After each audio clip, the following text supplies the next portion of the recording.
House Joint Resolution 3 from Representative Stubson, a joint resolution petitioning Congress to call a convention to propose amendments to the Constitution of the United States to require a balanced federal budget. Your Committee Number 3, Revenue, to whom is referred House Joint 3, Balanced Budget Amendment Resolution, respectfully reports same back to the House with a recommendation and a due pass. Those who voted aye: Representatives Blackburn, Dayton, Kinner, Laux, Madden, Wilson. Those who voted no: Edwards, Jennings, and Reeder. Signed by Representative Madden, Chairman. Okay, you've heard the reading of House Joint Resolution. Now, I'll turn it over to Chairman Madden. Thank you, Mr. Chairman. I move that when the Committee of the Whole rises to report, it do so with the recommendation that House Joint Resolution Number 3 do pass. You've heard the reading. You've heard the recommendation. I will turn it over to Speaker Pro Tem Stubson. Thank you, Mr. Chairman. On and in favor of House Joint Resolution 3. Of course, you've received lots of information through the session on this, and I think it's appropriate because it's an important measure, and it's one that I think has invited a lot of people from across the country to watch what we're doing and what our actions are on this amendment. There are currently 27 states that have passed a call for a balanced budget amendment convention. 34 are needed in order to require the Congress of the United States to call such a convention. There's a couple of questions I think I'd like to address on this, and then we can have some discussion. One is, the bottom line is, do you think the federal government will balance its budget without being required to do so through the Constitution of the United States? And, you only need to look back to December to see that that's likely not going to occur. Years worth of effort and negotiations and trying to hold down expenditures of the federal government sort of went up in a puff of smoke with the budget that passed in December, and it expanded the budget deficit by an additional $500 million. So if we reach the conclusion that the federal government will not balance its own budget, the question then becomes, is this an appropriate way to do it? And I think it is. Let me just address a couple of the arguments that you've seen and heard against this, and the primary one being that this is a dangerous way to move forward, that we will have a runaway convention of the states that will revise the way we govern ourselves and undermine the Constitution that we all know and respect and love. And I think for a number of respects that's not a realistic or a sound argument, and for a number of respects. First of all, if the Congress could, in fact, if this resolution, if we pass this, and it ended up, we say passing this will lead to the Congress convening a convention for any purpose, even purposes above and beyond the balanced budget, they could have done that now. There are enough petitions that are pending from across the United States that if you can just take petitions on any subject and aggregate them and call for a convention, you have the 34 outstanding now. They haven't done that, and that's because they can't do that, because the Congress's power on this particular issue is limited. It is limited to setting the date and setting the place for the convention. They don't set the terms of the convention. They don't decide who serves as delegates to the convention. This is a convention of the states, and we decide those issues. So we control those issues. I think that's protection number one. Protection number two is the protection that we give ourselves when we do select our delegates. And in the bills that have come before this body, we have done so in a way that ensures that delegates only vote on the subjects that we have authorized them to vote on. If they do anything else, their actions are void. We have had actually significant penalties, even criminal penalties, in the previous bills that we've passed for delegates to ensure that they don't act beyond their authority. So you've got that protection. And then finally, you've got the ratification protections. Of course, it only takes 34 states to call a convention, but it takes 38 to ratify an amendment.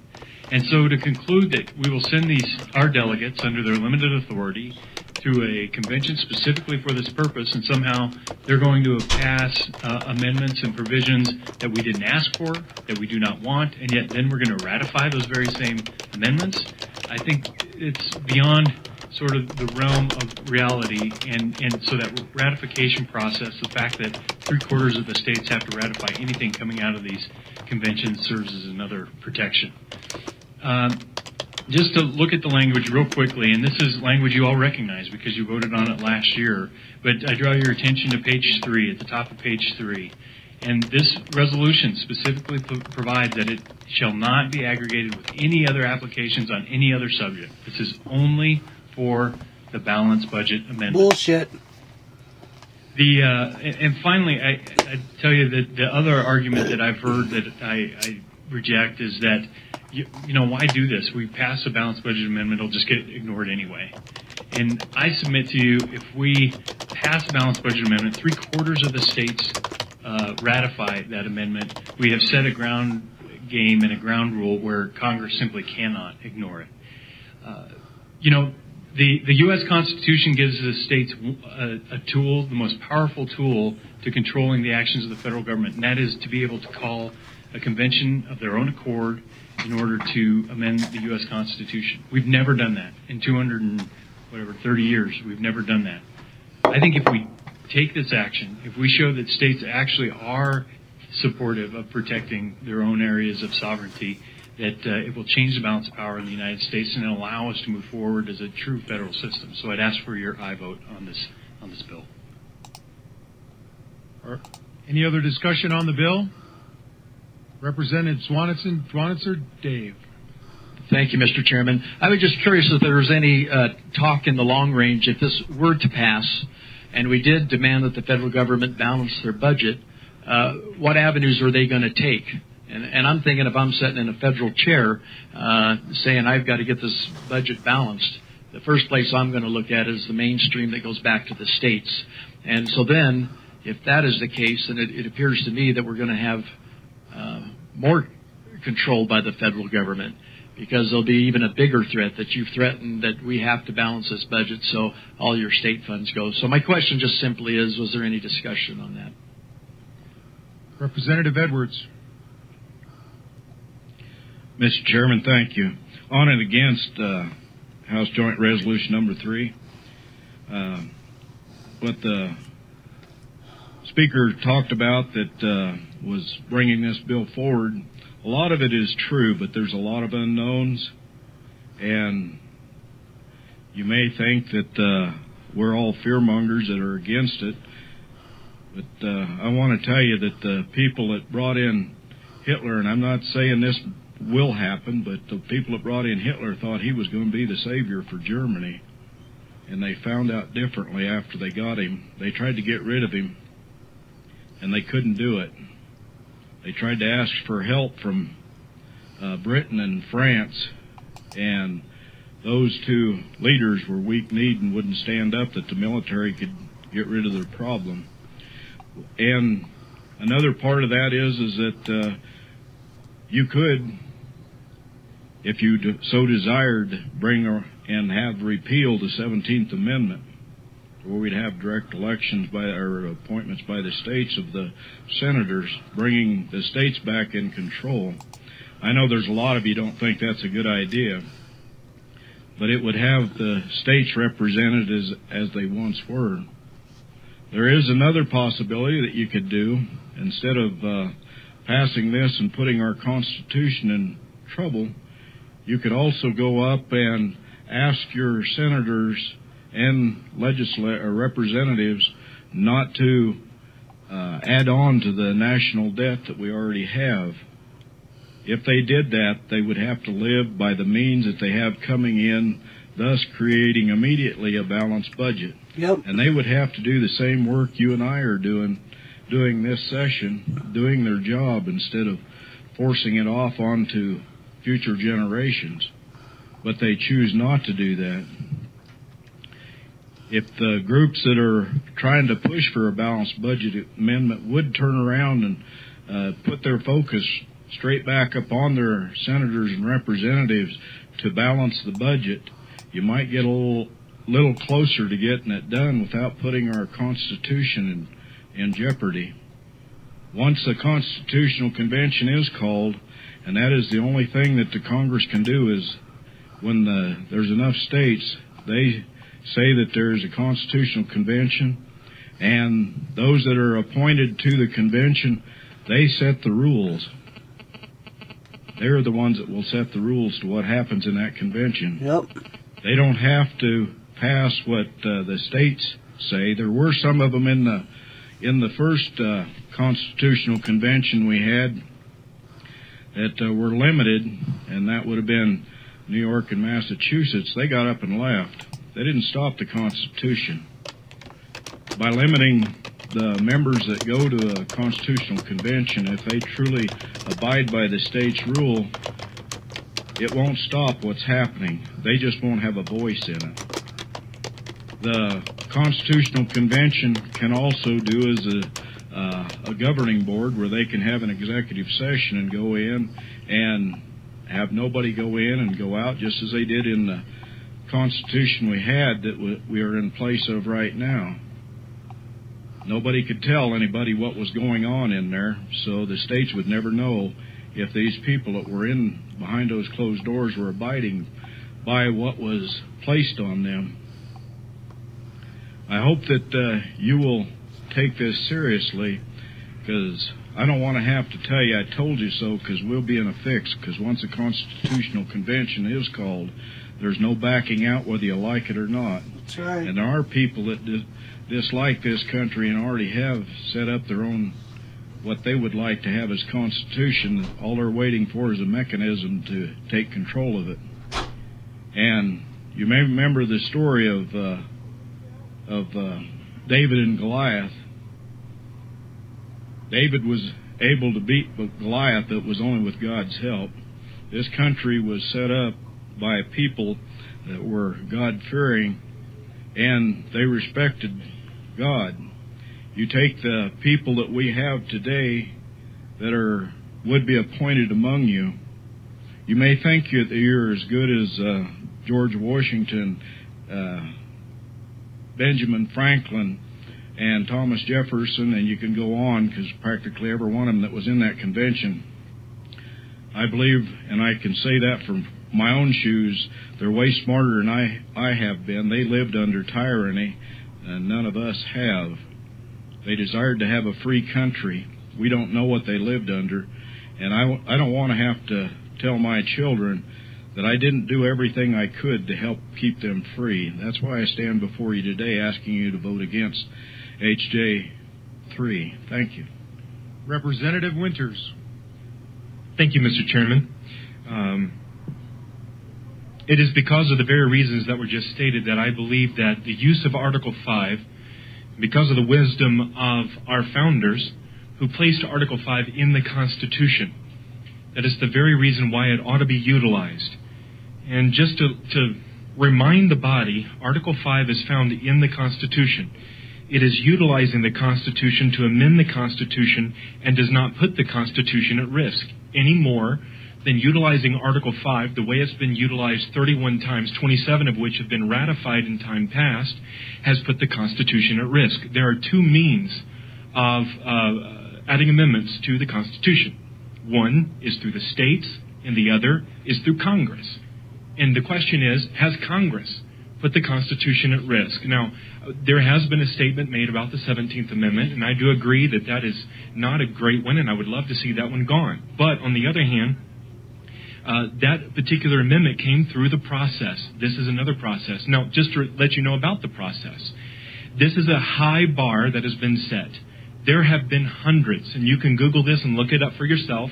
There have been hundreds of applications to utilize Article 5 by the states in time past. But never before has a convention for proposing amendments been called, because it has been determined time and again at many different levels going back into the early 1800s that the Convention for Proposing Amendments has to have 34 identical calls for the Convention for Proposing Amendments.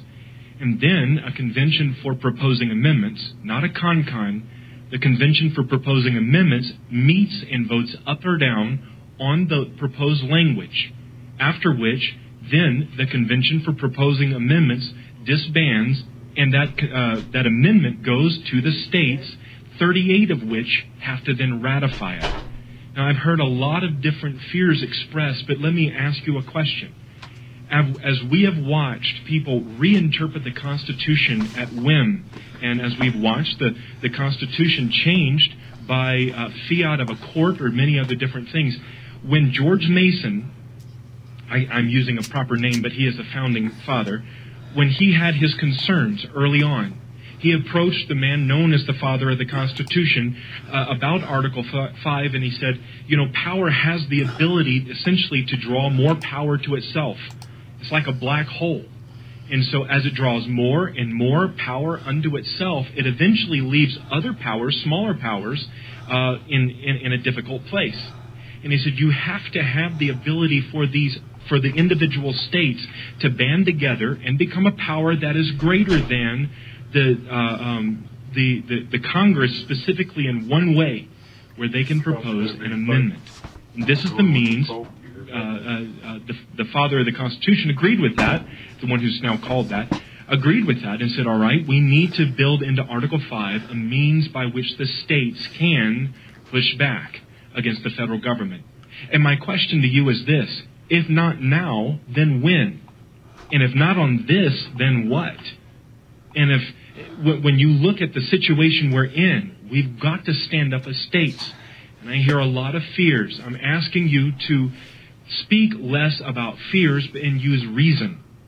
And so I want us to make sure that our discussion is based upon reason as we push, if you're going to push against this. Again, there are two steps in the process where it's one state, one vote. 34 to call the convention for proposing amendments, not a con-con, and 38 to ratify the amendment that comes out of that convention for proposing amendments. And I want to just remind you that this is a high bar that has been set. And so I really would ask you to consider this carefully. Thank you. Representative Larson, Dan. Thank you, Mr. Chairman. The U.S.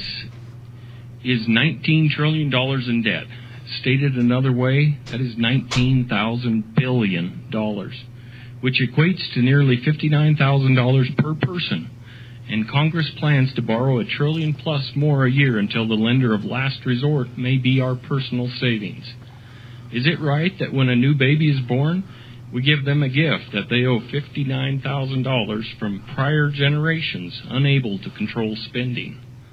Only 4 countries out of the world's 100 largest have a higher debt to GDP ratio than the U.S., which is at 107.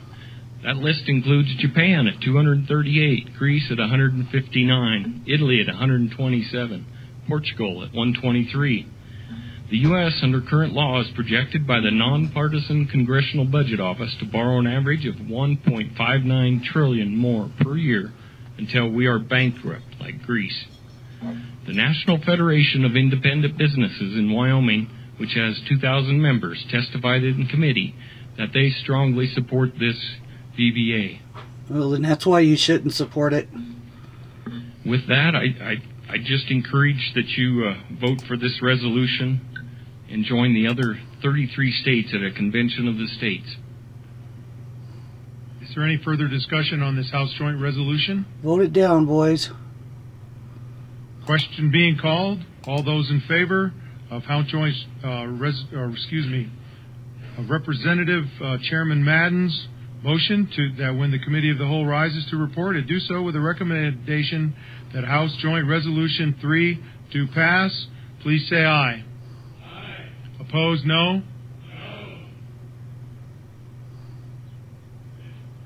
Division called. All those in favor, please stand.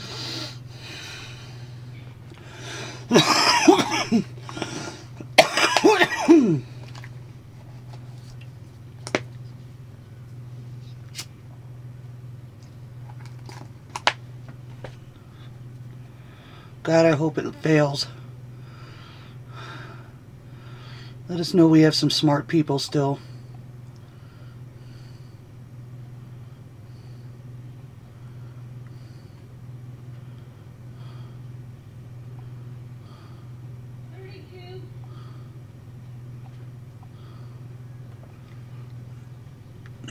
House Joint Resolution 3 has passed the Committee of the Whole. Oh, fuck.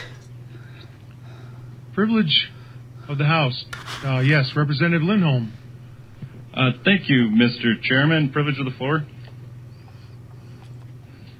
Yes, Representative Lindholm. Ladies and gentlemen of the 63rd, I'll ask you to hold your applause because I got a pretty long list of names here. But everybody saw the sign that was hanging out right behind the bar here in the house on the House floor, and out in the fishbowl. If the Wyoming Lead Group would stand up, go ahead and stand up, guys. This is Class 14 of the Wyoming Lead Group, and that stands for Leadership, Education, Agriculture, and Development. And so far we've got out there Dustin, and if I butcher your names, I'm really sorry. Dustin Berghoff, Kelly, that's a tough one, Kelly Cruchet. Mr. Chairman, privilege of the floor. Representative Burkhart, go ahead. Thank you, Mr. Chairman. Ladies and gentlemen, in your inboxes you'll find a kind of a spiral binder book, two-tone brown in color in the cover. That's a gift from the Petroleum Association of Wyoming.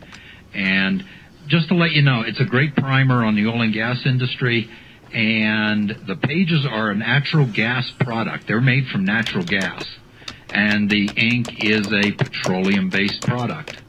So hopefully you'll find those useful when people ask you questions like what's fracking or produced water or how do you drill a well. At least you can give them some basic information. Thank you, Mr. Chairman. Representative Freeman. Privilege of the floor. What am I? Go ahead. Before I joined this body, I spent 6 years as a trustee of Western Wyoming College and a member of the Wyoming Association of Community College Trustees. In the fish tank, there is a lot of them watching us. I was putting together a list, and it was moving all the time. And so instead of butchering names and forgetting somebody, if we could have them stand up and we could welcome them to the House.